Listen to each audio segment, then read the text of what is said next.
You look at your day and it's full. There are messages to answer, tasks half started, things that need your attention, small fires to put out, follow-ups that are overdue, decisions sitting in a queue.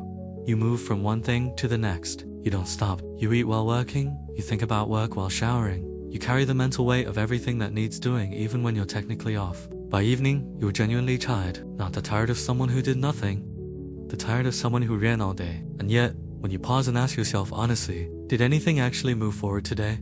Did you get closer to what actually matters to you? The honest answer is often no, or at least, not really. Not in any way that feels meaningful. And this happens again tomorrow, and the day after.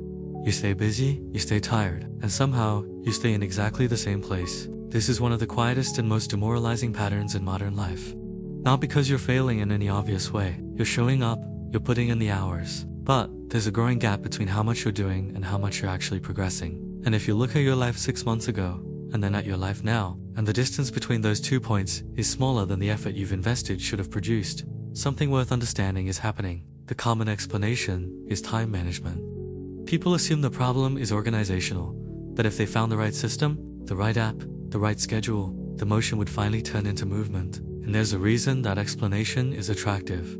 It's fixable. It implies a clean solution. But most people who struggle with this have already tried the systems. They've downloaded the apps. They've reorganized their calendars. They've read the productivity articles, and the pattern persists. Which means the problem isn't the system. The problem is something the system was never designed to address. What's actually happening has to do with the difference between two kinds of activity that feel almost identical in the moment, but produce completely different outcomes over time. There is activity that is urgent, and there is activity that is important. Urgent things demand your attention now. They create pressure, they generate anxiety when ignored, they feel like they have immediate consequences. Important things are different. They move you towards something that matters. They build something real over time, but they rarely feel urgent. They can almost always be done later. And in a life filled with urgent things, important things get perpetually postponed. Not once. Every single day. This explains why the feeling of constant busyness coexists with a feeling of not moving. You are moving. You're moving through urgent things at high speed. You're clearing inboxes, solving problems, answering requests, managing the immediate surface of your life. And all of that is real work. But almost none of it is the work that would change your situation in 6 months or a year. The urgent and the important are not the same thing. And modern life has created conditions where the urgent is always visible, always pressing, always rewarded with a small relief when completed. And the important is always quiet, always deferrable, always waiting for a better moment that never quite arrives. This is where things get strange. The reason urgent tasks are so compelling isn't just external pressure. There's an internal mechanism driving it too.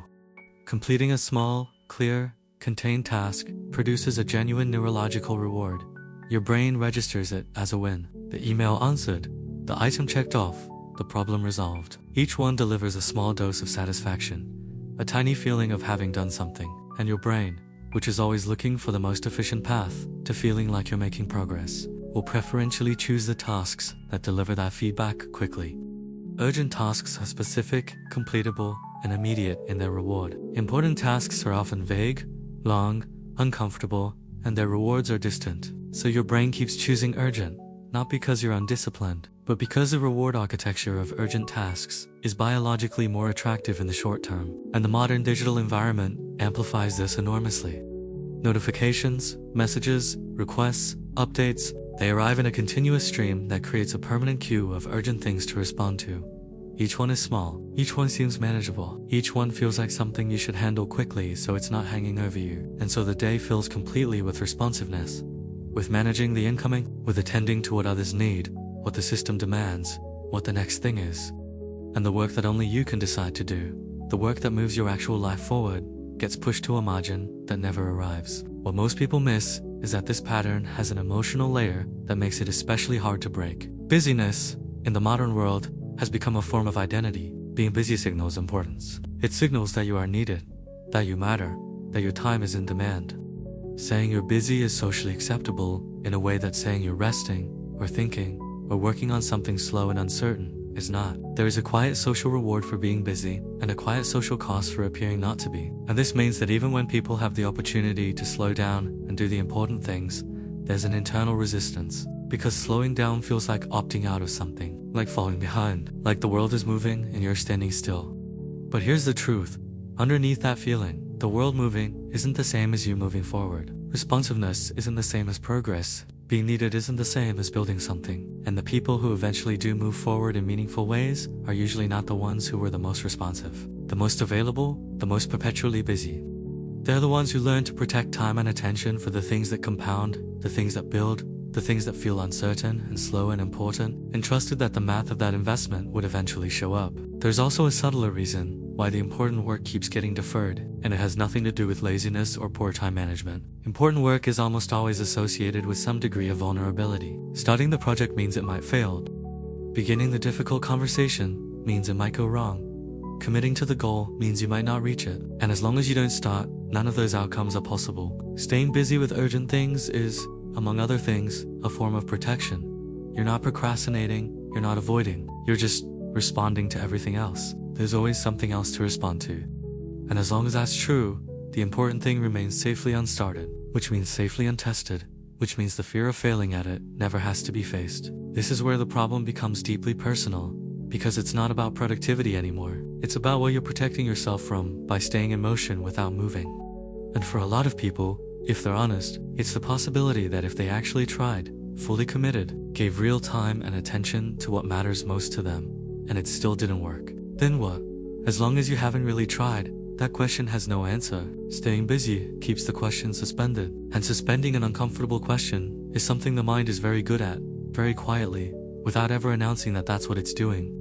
And this is why the solution isn't a productivity system. A productivity system doesn't address the fear underneath the deferral, it just reorganizes the surface. What actually changes things is a different kind of clarity, not about how to manage your tasks, but about what actually matters, and a willingness to let that clarity cost something. Because prioritizing the important always costs something. It costs the short-term comfort of clearing urgent things. It costs the social reward of being seen as busy and responsive. It costs the protective distance between you and the work that could actually change your life. In practical terms, this shift starts with a very specific kind of question that most people never ask themselves directly. If I could only accomplish 3 things this week, and everything else stayed undone, what would those 3 things need to be to feel like the week moved my life forward? Not the 3 most urgent things. Not the 3 things other people need most from me. The 3 things that, if they happened, would mean that something real was built this week. That question is harder to answer than it sounds, because most people don't have a clear enough picture of where they're actually trying to go to know which 3 things point in that direction. And that absence of clarity is itself part of the problem. When you don't know what you're building toward, any activity feels as valid as any other. Urgent things fill the vacuum because they at least have a clear completion point. But when you do have clarity, a genuine picture of what you want your life to look like in a year, in 3 years, in 10, suddenly the difference between urgent and important becomes visible in a way it wasn't before. Some of what was consuming your day becomes obviously less important than you were treating it, and some of what you kept deferring becomes obviously more important than you were allowing it to be. The practical implication of this is protecting time for the important before the urgent arrives, not after. Because after never comes, or it comes when you're already depleted, and the important work gets what's left, which is rarely enough. This means deciding the night before, or the morning before anything else opens, what the 1 or 2 things are that matter most today, and doing at least some portion of them before the day fills with incoming requests. Not because the urgent things don't matter, they do, but because the important things have no natural advocate in your day, except you. Nobody's going to remind you to work on what compounds. Nobody is going to push back on your calendar on behalf of your long-term goals. That protection only exists if you create it deliberately. There's also a question of how you relate to slowness. Important work often moves slowly. The results aren't visible for weeks or months. There are no immediate signals that you're doing it right. In a daily environment saturated with fast feedback, from likes to replies to notifications to task completions, working on something slow and uncertain can feel like nothing is happening. But nothing appearing to happen is not the same as nothing happening. A plant doesn't look like it's growing between Tuesday and Wednesday. The growth is real. The timeline is just longer than the modern attention span has been trained to tolerate.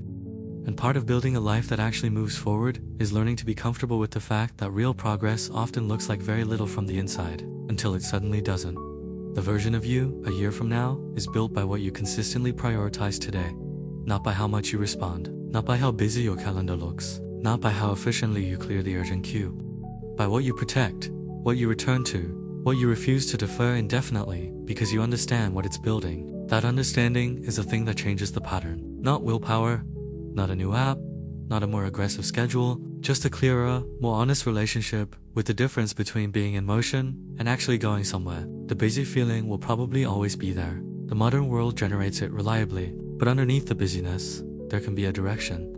And the presence of a direction changes everything about what the busyness means. If this felt familiar, comment always busy. It helps me know this is something more people are silently dealing with.